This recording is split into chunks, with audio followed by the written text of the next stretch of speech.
Offenders from henceforth shall and will be barred of compensation, must chicanery be proven guilty beyond a reasonable doubt.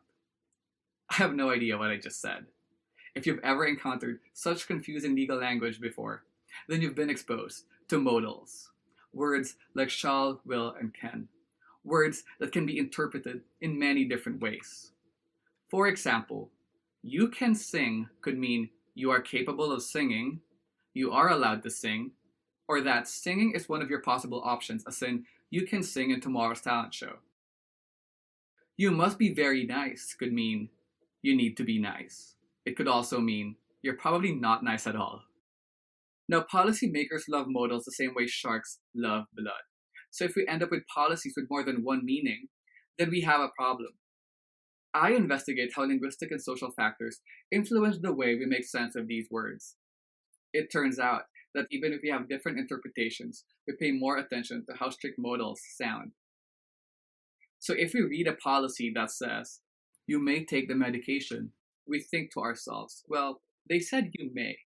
It could have been you must, but it's not. Therefore, we have more freedom to do whatever it is that we want, because it's not shall, will, or must. It's may.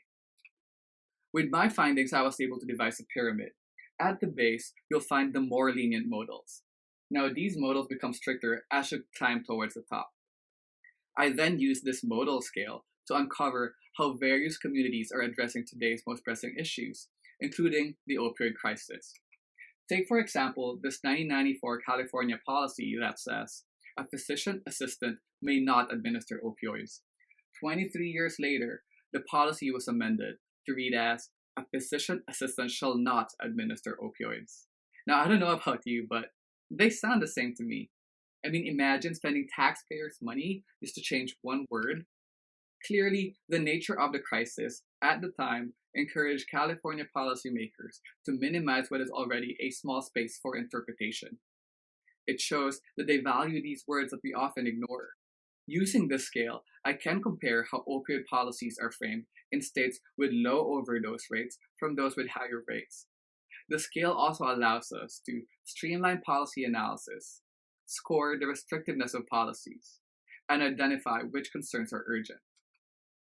Part of what I do as a linguist is to arrive at a deep level of understanding of how the most mundane words make the most substantial impacts. This type of analysis is helpful to policymakers who use words as their primary weapon in fighting the opioid epidemic. As policy linguists, we can, we must, and we will fight the opioid crisis.